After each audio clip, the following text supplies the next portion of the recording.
Le SAMES demande la définition d'un mécanisme de financement sûr qui permette la disponibilité des ressources nécessaires dans la durée. Des pistes de financement innovants devraient être explorées. Et dans ce sens, les ressources minières et pétrolières devraient obligatoirement être mises à contribution. Les investissements devront aller de pair avec les réformes pertinentes et consensuelles dans le secteur qui assureront la motivation des agents et leur maintien dans le secteur public.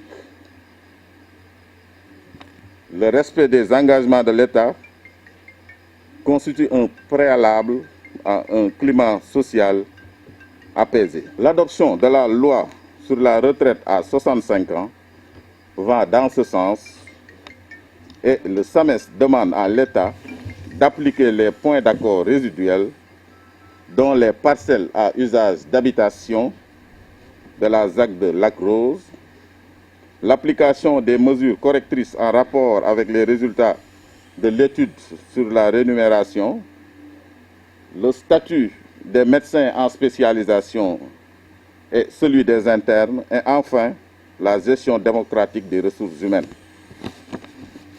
Le SAMES rappelle que l'ouverture des cliniques, des cabinets médicaux privés, des cabinets dentaires et des officines reste une prérogative exclusive des agents de santé au Sénégal. Et cette disposition ordinale ne peut en aucun cas être remise en cause par une réforme pour éviter de transformer la santé en un bien marchand quelconque, loin de l'objectif de santé publique.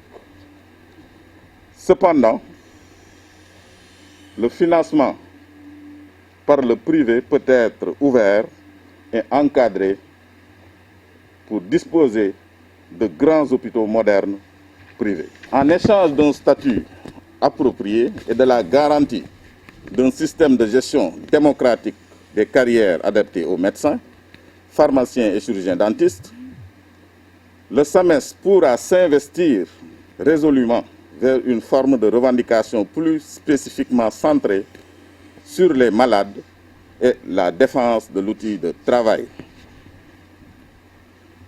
L'efficacité des districts sanitaires dans la gestion de la pandémie, des épidémies d'une manière globale, a fini de démontrer que le système actuel de la santé publique est très adapté pour faire face aux défis présents et à venir. Et de ce fait, le SAMES appelle à son renforcement.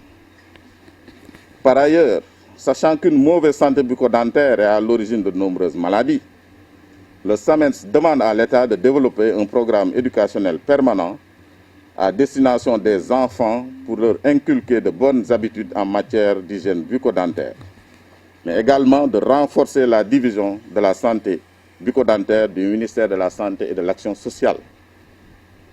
La faiblesse du recrutement des chirurgiens dentistes par la fonction publique, aggravée par une dégradation de la formation due à l'insuffisance du matériel pédagogique en l'Institut d'odonto-stomatologie de l'Université de Dakar, pose de véritables problèmes de disponibilité de chirurgiens dentistes dans les régions périphériques du Sénégal.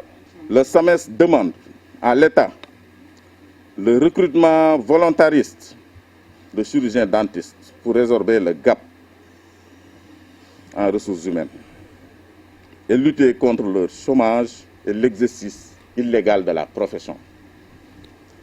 Le SAMES appelle également l'État à une large concertation dans ces réformes et à une parfaite rigueur dans l'investissement, seul gage de succès pour un système de santé performant. Faut-il rappeler que les agents de santé sont parmi les rares agents de la fonction publique qui ne bénéficient pas d'indemnité de logement. Cela constitue une véritable injustice que ces réformes devront corriger pour plus d'équité, de motivation et de garantie de pérennité. Enfin, le SAMES tient à rappeler en tant que syndicat de cadres de la santé, son inscription résolue dans la réflexion et la proposition et reste disponible pour contribuer à améliorer le système de santé pour le bien-être de la population du Sénégal. Concernant la COVID-19,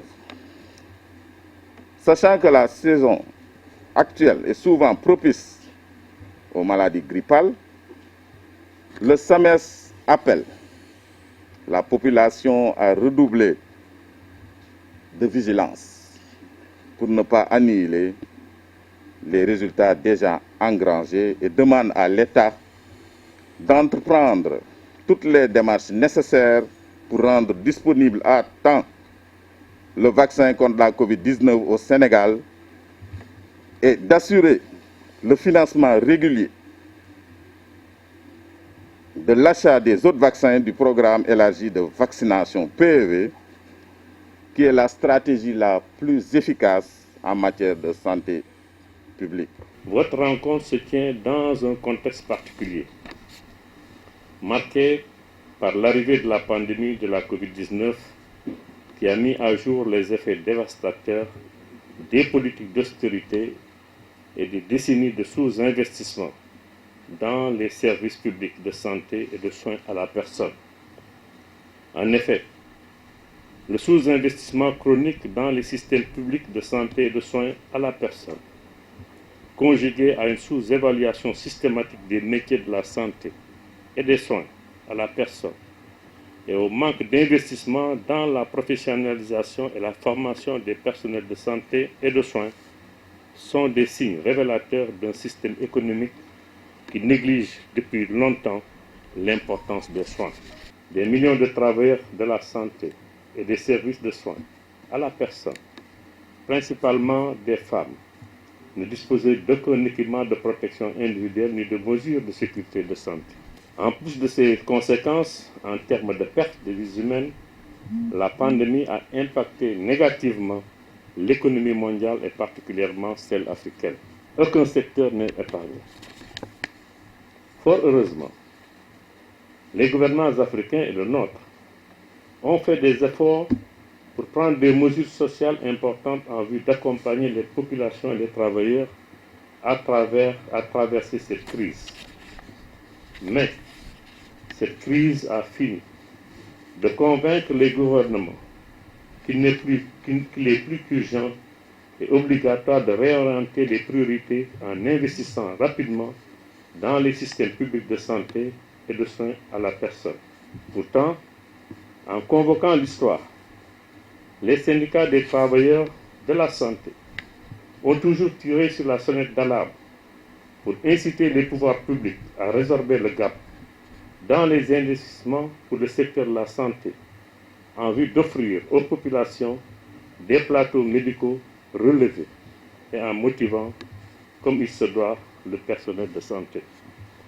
À ce stade de mon propos, permettez-moi, chers camarades, de renouveler nos remerciements et nos félicitations à tout le personnel de santé au Sénégal qui, au prix d'efforts incommensurables et exposant leur vie au danger qui a purifié plus d'une nation, ont apaisé, soigné et soutenu à bien des égards ceux d'entre nous dont la vie était en passe de basculer. Vous avez, avec tact et discrétion, restauré notre espérance de vie et notre morale. Par votre engagement et votre travail, vous avez porté le Sénégal au deuxième rang des pays qui ont le mieux géré la COVID-19. Pourtant, en convoquant l'histoire, les syndicats des travailleurs de la santé ont toujours tiré sur la sonnette d'alarme pour inciter les pouvoirs publics à résorber le gap dans les investissements pour le secteur de la santé en vue d'offrir aux populations des plateaux médicaux relevés et en motivant, comme il se doit, le personnel de santé. À ce stade de mon propos, permettez-moi, chers camarades, de renouveler nos remerciements et nos félicitations à tout le personnel de santé au Sénégal qui, au prix d'efforts incommensurables et exposant leur vie au danger qui a purifié plus d'une nation, ont apaisé, soigné et soutenu à bien des égards ceux d'entre nous dont la vie était en passe de basculer. Vous avez, avec tact et discrétion, restauré notre espérance de vie et notre morale. Par votre engagement et votre travail, vous avez porté le Sénégal au deuxième rang des pays qui ont le mieux géré la Covid-19. Soyez-en remerciés et bravo à tous et à toutes.